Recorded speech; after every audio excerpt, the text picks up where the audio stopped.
जय जिजाऊ. मी इंदू गायकवाड. हिरकणी बुरुज माझं साम्राज्य या बुरुजावर आपलं स्वागत आहे. वेगळा विषय आहे, आपल्या मानवी जीवनामधील दुःखाच्या बाबतीमधला आहे. यातला एक प्रसंग, एक डोळ्यासमोर घडलेली घटना जी जिवंत झाडाची आहे आणि त्यानंतर त्याचं जे अस्तित्व संपतं, त्यावरून काय बोध घेता येईल, काय आपल्याला समज घेता येईल, काय आपल्याला विचार करता येईल, आपल्या जीवनामध्ये काय त्यातून बदल करता येईल. तर या संदर्भामध्ये जी हकीकत आहे, जी डोळ्यासमोर घडलेली पाहिलेली, ती मला सांगावीशी वाटते. जाता येता मला एक आंब्याचं झाड दिसायचं. म्हणजे आता ते जमीनदोस्त झालेलं आहे, पडलेलं आहे आणि नष्टही झालेलं आहे. त्यावेळेला ते दिसायचं, जोपर्यंत उभं होतं, जोपर्यंत जमिनीला ते घट्ट धरून होतं, त्याची मुळं जमिनीमध्ये होती आणि जिवंत असं ते झाड होतं, उभं राहिलेलं, एकदम तगारलेलं, टवटवीत असं, तोपर्यंत ते दृष्टीला दिसत होतं. आणि ते नष्ट कसं झालं तर ते मी सांगते.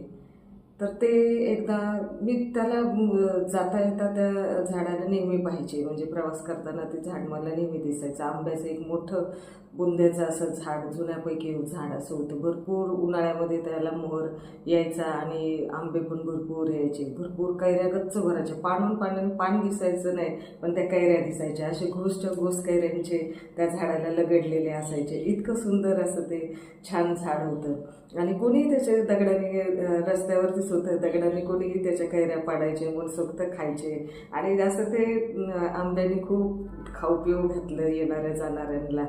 आणि त्याचं कसं झालं, ते काही वर्षांनंतर त्याचं मला मुळं त्याची उघडी पडायला लागली होती. आणि काही मुळं त्या झाडाची अशी उघडी पडायला सुरुवात झाली होती. म्हणजे त्यानंतर मग ते मुळं काय झाले, हळूहळू ती सगळीच मुळं वरती दिसायला लागली आणि भली मोठी थोराड अशी ती मुळं होती. लोकांनी काय केलं, कुऱ्हाडी घेऊन गेले आणि त्या मुळांवरती घाव घालायला सुरुवात केली.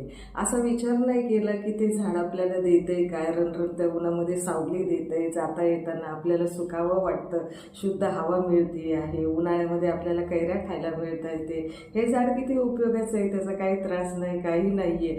परंतु त्याच्या दुर्दैवानं त्या बुंद्यावरची ती माती जी आहे ती धुवून जात होती पावसाळ्यामध्ये आणि ती मुळं अशी उघडी पडत होती. आणि त्याला असं काही त्यामध्ये भर पडत नव्हती मातीची. आणि रोडवरतीच असल्यामुळं त्याचा पाण्यामध्ये ते जास्तीत जास्त ते धुवून जायचे आणि उघडी पडायची. ते तर माती वगैरे घालायला कोणीच नव्हतं. आणि ती मोठी थोराड अशी मुळं वरती आल्यानंतर आजूबाजूच्या लोकांनी कुऱ्हाडी घातल्या त्याच्यावरती आणि सरपणासाठी त्याची मुळं अक्षरशः तोडून न्यायला लागली. त्याची मुळ्या बांधून घेऊन जाताना मी पाहिलेले. आणि एक दोनदा मी त्या हटकलं सुद्धा होतं. गाडीतनं उतरले होते मी आणि हटकलं होतं त्या लोकांना की तुम्ही याची मुळं का तोडून नेता येते, काय हे आहे. दुसरे तुम्हाला झाडं वाढलेली असतील त्यांची तुम्ही मुळ्या सरपणाला करून न्या ना, हे झाडाची मुळं का उघडी पडलीत म्हणून कशाला तोडताय. तर त्या लोकांची उत्तरं वेगळीच मिळाली की जी निरर्थक, म्हणजे ज्याला काही नाही, तुम्हाला काय करायचं आहे, तुमचं झाड आहे का, तुम्ही लावलं आहे का, मग कशाला बोलता, मग आम्हाला सरपणाला नाही आहे म्हणून आम्ही नेतो. आणि काय 2-4 मुळ्या तर उघड्या पडल्या, 2-4 मुळ्या नेल्याने काय होतं आहे, आमचं तेवढंच 15 दिवसाचं महिन्याभराचं सरपण भागायला एवढं त्याच्यामध्ये आहे म्हणे. आम्ही काही झाड नाही तोडत आहे, झाडाला नाही हात लावत आहे, आम्ही त्याचे मुळं नेतो. पण म्हटलं अहो, ती मुळं तुम्ही अशी न्यायला लागल्यानंतर ते अजूनही उघडी पडता येते, ती पण नेल्यानंतर ते झाड काय राहील म्हटलं, त्याच्या जीव राहील का, उभं राहण्याची ताकद तरी राहील का म्हटलं, मुळांवरच तुम्ही घाव घालताय. परंतु काय उपयोग झाला नाही. हळूहळू उलट लोकांनी नंतर तर काय केलं, त्याच्या आजूबाजूची फावड्यांनी टिकावाने खणून त्याची मुळं आणि उघडी पडली. आणि ती माती अजून काढल्यानंतर अजून मुळं उघडी पडली आणि ती अजून मुळं उघडी पडल्यामुळे ती अजून त्यांनी ते फाट्याला लाकूड नेलं त्यांनी सरपणासाठी.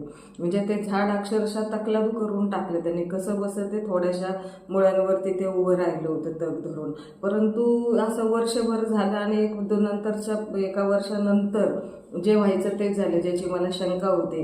आणि तसंच झालं. अगदी ते झाड एक दिवशी वाऱ्याच्या प्रचंड याला सोसलं नाही त्याला तो वारा, आणि त्या वादळामध्ये ते झाड उन्मळून पडलं. आणि ज्या वेळेला ते उन्मळून पडलं त्यावेळेला त्याच्या मुळ्यासुद्धा अशा राहिल्या नव्हत्या की त्याला असं तग धरून ठेवायला, त्याची मुळंसुद्धा राहिली नव्हती.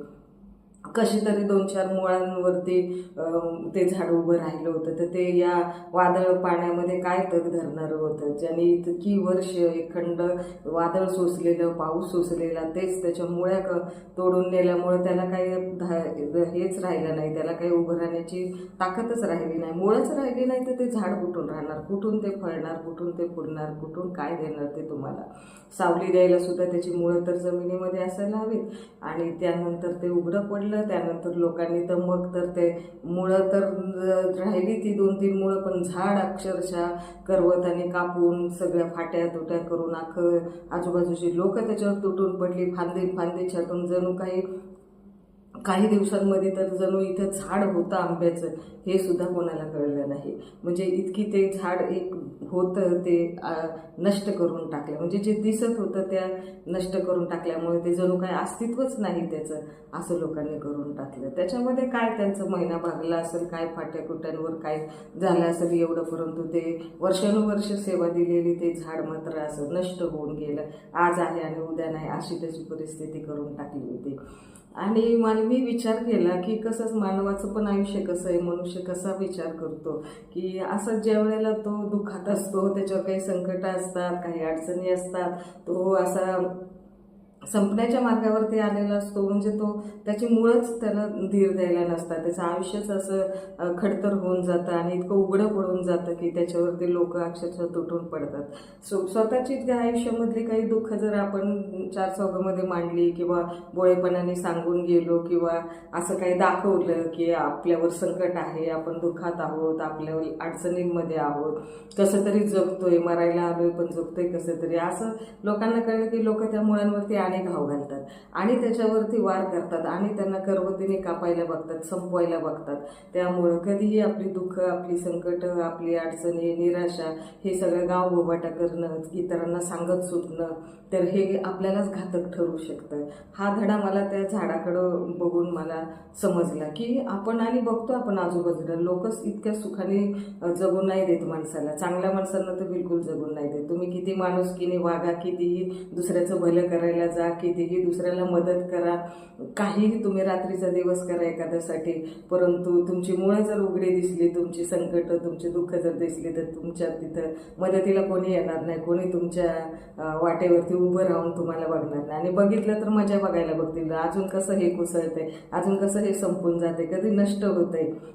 एकेकाळी त्यांनी सावली दिलेली असते, फळं फुलं दिलेली असते, सुख समृद्धी दिलेली असते आणि सगळी मदत केली झाडाची, आपल्याला एक आसरा असतो, एक सावली असते, आपल्याला एक आधार असतो, तर तो नष्ट होतो. त्यावेळेला तसंच माणूससुद्धा एक आधार असतो, एक आवट वृक्षाचा आधार असतो, सावली देतो आपल्याला, फळं फुलं देतो, समृद्ध करत असतो. आणि तोच माणूस जे वेळेला संकट त्याची दाखवतो, दुःख त्याचे दाखवतो, त्यावेळेला लोक त्याला छाटायला सुरुवात करतात, त्याच्यावर सपासप वार करतात आणि त्याला संपून टाकायचं एक पणच बनतात. आणि मग एकाच्या ठिकाणी आणि 100 लोक गोळा होतात आणि 100 मिळून त्या एका माणसावरती वार करतात. मग ते एक कुठल्या बाजूने वार करेल, एक कुठल्या बाजूने वार करेल, एक खणून काढेल, जशी मुळं खणून काढली जातात, उघडं पाडलं जातं, तसं त्या माणसाला वेगवेगळ्या परिस्थितीत सापडवून, ट्रॅपमध्ये सापडवून, संकटात सापडवून, फसवून, त्याच्याशी भांडणं करून किंवा त्याच्याशी वाद घालून किंवा त्याला धमकावून किंवा त्याला अशा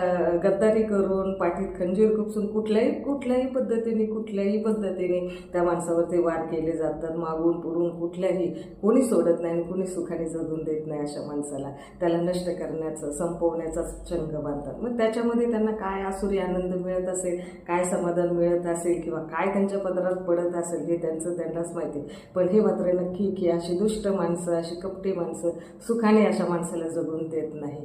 तर हे मला झाडावरनं तो मला बोध झाला की काय त्या झाडाची चूक काय होती, त्याची चूक काय होती, त्याचा त्रास काय होता कोणाला, आणि त्याच्यामुळं कोणाला असा काही धोका काही होता का, काहीच नव्हतं. त्याचं ते आपलं सावली देण्याचं काम, फळं फुलं देण्याचं काम, पशु पक्षी त्याच्यावर जगत होती, माणसं खात होते, आंबे खात होते, कैऱ्या खात होते, झाडाच्या सावलीला 2 गटका निवांत बसत होते, भाकर तुकडा खात होते, आत येणारी जाणारी माणसं किती छान त्या झाडाला वाटत असेल, त्याचा जीव किती तृप्त होत असेल. आणि अशा झाडाच्या दोन मुळं त्याची उकडून पडली, तिथं भर टाकायची, मातीने झाकायची, त्याला आणि जीवदान द्यायचं आणि त्याला सक्षम करायचं हे सोडून दिलं. पण त्याला अजून मुळं खणून उघडत पाडले, खणून त्याला नष्टच करून टाकलं.